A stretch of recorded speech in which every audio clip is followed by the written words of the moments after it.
Hi friends, welcome to Kavya Nayana YouTube channel. ಬನ್ನಿ ಇನ್ನೊಂದು breakfast recipe aloo matar rice bath ಅಂತ ನೋಡಿ. 1 ಗ್ಲಾಸ್ ಅಳತೆಯಲ್ಲಿ ತೋರಿಸ್ಕೊಡ್ತಾ ಇದ್ದೀನಿ. ಅದನ್ನು ಚೆನ್ನಾಗಿ 2 ಬಾರಿ ತೊಳೆದು ನೆನೆ ಇಟ್ಕೊಂಡ್ಬಿಡೋಣ. ನೋಡಿ, ನಾನು ಮಸೂರಿ ಅಕ್ಕಿ ತೊಗೊಂಡಿದ್ದೀನಿ. ಇವಾಗ ಒಗ್ಗರಣೆಗೆ ಏನೇನು ಬೇಕು ಅಂತ ನೋಡ್ಕೊಳ್ಳೋಣ ಬನ್ನಿ. ಶಾಜೀರಿಗೆ, ಪಲಾವ್ ಎಲೆ, ಬಡೆ ಸೋಪು, ಹಸಿಮೆಣಸಿನ್ಕಾಯಿ 3, ಶುಂಠಿ ಬೆಳ್ಳುಳ್ಳಿ ಪೇಸ್ಟು, 1 ಈರುಳ್ಳಿ, 2 ಟೊಮೊಟೊ, ಸ್ಟಾರ್ ಹೂವು, ಚಕ್ಕೆ, ಲವಂಗ, ಅನಾನಸ್ಸು, ಕಲ್ಲು ಹೂವು, ಇದೆಲ್ಲ ಒಗ್ಗರಣೆಗೆ ತಗೊಂಡಿದ್ದೀನಿ. ಆಮೇಲೆ ಮಸಾಲೆ ಐಟಮು ನೋಡಿ, ಖಾರದ ಪುಡಿ 1 ಟೇಬಲ್ ಸ್ಪೂನು, ಉಪ್ಪು 1 ಸ್ಪೂನು, 1/4 ಟೀ ಸ್ಪೂನು ಅರಿಶಿನ ಪುಡಿ, ಧನಿಯಾ ಪುಡಿ 1/4 tea spoon, garam masala 1 table spoon, ಸ್ವಲ್ಪ ಕೊತ್ತಂಬರಿ, ಸ್ವಲ್ಪ ಪುದೀನ, ಅರ್ಧ ನಿಂಬೆಹಣ್ಣು ರಸ, ಅರ್ಧ ಕಪ್ಪು ಆಲೂಗಡ್ಡೆ, 1 ಆಲೂಗಡ್ಡೆ ತಗೊಂಡಿದ್ದೀನಿ, ಅರ್ಧ ಕಪ್ಪು ಬಟಾಣಿ ತಗೊಂಡಿದ್ದೀನಿ. ನೋಡಿ, ಇವಾಗ ಒಗ್ಗರಣೆ ಯಾವ ಥರ ಮಾಡೋದು ಅಂತ ನೋಡೋಣ ಬನ್ನಿ.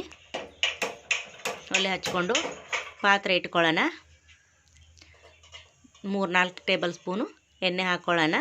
ಬಿಸಿ ಆದಮೇಲೆ 1 ಟೇಬಲ್ ಸ್ಪೂನು ತುಪ್ಪ ಕರಗಿದೆ. ಈಗ ಪಲಾವ್ ಎಲೆ, ಶಾಜೀರಿಗೆ, ಹಸಿಮೆಣಸಿನ್ಕಾಯಿ, ಬಡೆ ಸೋಪು, ಇದೆಲ್ಲ ಏನೇನು ತೊಗೊಂಡಿದ್ದೀವೋ ಒಣ ಮಸಾಲೆ, ಚಕ್ಕೆ, ಲವಂಗ, ಏಲಕ್ಕಿ, ಕಲ್ಲು ಹೂವು, ಸ್ಟಾರ್ ಹೂವು ಎಲ್ಲ ಹಾಕಿ ಫ್ರೈ ಮಾಡ್ಕೊಳ್ಳೋಣ.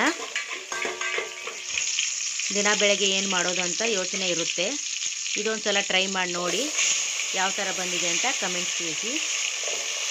ಸೂಪರಾಗಿ ಬಂದಿದೆ. ಬ್ರೇಕ್ಫಾಸ್ಟ್ ರೆಸಿಪಿ ಇದು. ಮಕ್ಕಳಿಗೆ ಲಂಚ್ ಬಾಕ್ಸಲ್ಲೂ ಕೂಡ ಪ್ಯಾಕ್ ಮಾಡ್ಬೋದು.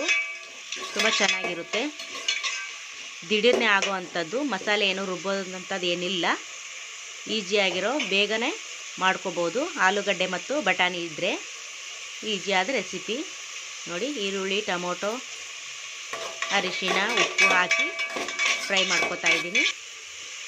ಇವಾಗ 1 ಟೇಬಲ್ ಸ್ಪೂನು ಖಾರದ ಪುಡಿ, 1/4 ಟೀ ಸ್ಪೂನು ಧನಿಯಾ ಪುಡಿ, 1 ಟೇಬಲ್ ಸ್ಪೂನು ಗರಂ ಮಸಾಲ ಅಥವಾ ಚಿಕನ್ ಮಸಾಲ ಪೌಡ್ರ್ ಇದ್ದರೆ ಹಾಕ್ಕೊಳ್ಳಿ, ಧನಿಯಾ ಪುಡಿ, ಪುದೀನ ಸೊಪ್ಪು, ಕೊತ್ತಂಬರಿ ಸೊಪ್ಪು ಕಟ್ ಮಾಡಿ ಹಾಕಿದ್ದೀನಿ. ಸ್ವಲ್ಪ ಫ್ರೈ ಮಾಡ್ಕೊಳ್ಳೋಣ. ನೋಡಿ, ಇವಾಗ ಬಟಾಣಿ, ಆಲೂಗಡ್ಡೆ ಕೂಡ ಹಾಕ್ಕೊಳ್ಳೋಣ. ಅದು ಸ್ವಲ್ಪ ಎಣ್ಣೆಯಲ್ಲಿ ಫ್ರೈ ಆಗಲಿ. ಉಪ್ಪು ಹಾಕಿದ್ದೀವಲ್ಲ, ಸ್ವಲ್ಪ ಉಪ್ಪು ಹಿಡಿಯುತ್ತೆ ಇದಕ್ಕೂ. ಚೆನ್ನಾಗಿ ಬಾಡಿಸ್ಕೊಳ್ಳೋಣ. ಮಕ್ಕಳು ತುಂಬ ಇಷ್ಟಪಟ್ಟು ತಿಂತಾರೆ. ಮಾಡಿ ಹೇಗಿದೆ ಅಂತ ಟ್ರೈ ಮಾಡಿ ನೀವು ಒಂದು ಸತಿ. ನೋಡಿ, ಅಕ್ಕಿ ತೊಳೆದು ಹಾಕೋತಾ ಇದ್ದೀನಿ. 1 ಗ್ಲಾಸ್ ಅಕ್ಕಿ ತೊಗೊಂಡಿದ್ದೀನಿ, 2 ಗ್ಲಾಸ್ ನೀರು ಹಾಕ್ತಾಯಿದ್ದೀನಿ. ನಾನು ಮಾಡಿರೋದು ತುಂಬ ಚೆನ್ನಾಗಿ ಬಂತು, ಅದಕ್ಕೆ ನಿಮಗೂ ಕೂಡ ತೋರಿಸ್ತಾ ಇದ್ದೀನಿ. ಒಂದು ಸತಿ ಟ್ರೈ ಮಾಡಿ ನೋಡಿ. ಇದು ರುಚಿ ಯಾವ ಥರ ಬಂತು ಅಂತ ಕಮೆಂಟ್ ಬಾಕ್ಸಲ್ಲಿ ತಿಳಿಸಿ ಫ್ರೆಂಡ್ಸ್. ನೋಡಿ, 2 ಗ್ಲಾಸ್ ನೀರು ಹಾಕಿದ್ದೀನಿ. ಇದರಲ್ಲೇ ಇವಾಗಲೇ ನೋಡಿ, ಸ್ವಲ್ಪ ಉಪ್ಪು ಏನಾದರೂ ಕಮ್ಮಿ ಇದ್ದರೆ ನೋಡಿ ಹಾಕ್ಕೊಳ್ಳಿ. ಅರ್ಧ ನಿಂಬೆಹಣ್ಣು ರಸ ನೋಡಿ, ಅರ್ಧ ನಿಂಬೆಹಣ್ಣು ಹಿಂಡಿದ್ದೀನಿ. ಇವಾಗ ಕುದೀತಾ ಐತೆ. ಮುಚ್ಚಳ ಮುಚ್ಚಿ ನೋಡಿ, ಸೈಡೆಲ್ಲ ಎಣ್ಣೆ ಬಿಟ್ಟಿದೆ. ಇವಾಗ ಮುಚ್ಚಳ ಮುಚ್ಚಿ ಒಂದು 5 ನಿಮಿಷ ಸಣ್ಣ ಉರಿಲಿ ಬೇಯಿಸ್ಕೊಳ್ಳೋಣ. ನೀವು ಕುಕ್ಕರಲ್ಲಿ ಮಾಡೋದಾದರೆ 2 ವಿಸಿಲ್ ತೆಗೀರಿ. ನಾನು ಓಪನಾಗಿ ಪಾತ್ರೆಯಲ್ಲಿ ಮಾಡ್ತಾಯಿದ್ದೀನಿ. ಒಂದು 5 ನಿಮಿಷ ಬೇಯಿಸ್ಕೊತಾ ಇದ್ದೀನಿ. ಇವಾಗ ನೋಡಿ, ಒಂದು 5 ನಿಮಿಷ ಆಗಿದೆ. ನೋಡಿ ಎಷ್ಟು ಚೆನ್ನಾಗಿ ಬೆಂದಿದೆ ಅಂತ. ನೋಡಿ, ಉದುರಾಗಿ ಬಂದಿದೆ. ನೀವು ಒಂದು ಸತಿ ಟ್ರೈ ಮಾಡಿ ನೋಡಿ, ಸಖತ್ತಾಗಿ ಬಂದಿದೆ. ನೋಡಿ ಎಷ್ಟು ಉದುರಾಗಿ ಬಂದಿದೆ. ನೋಡಿ, ತಳ ಹಿಡಿದಿಲ್ಲ, ಏನಿಲ್ಲ.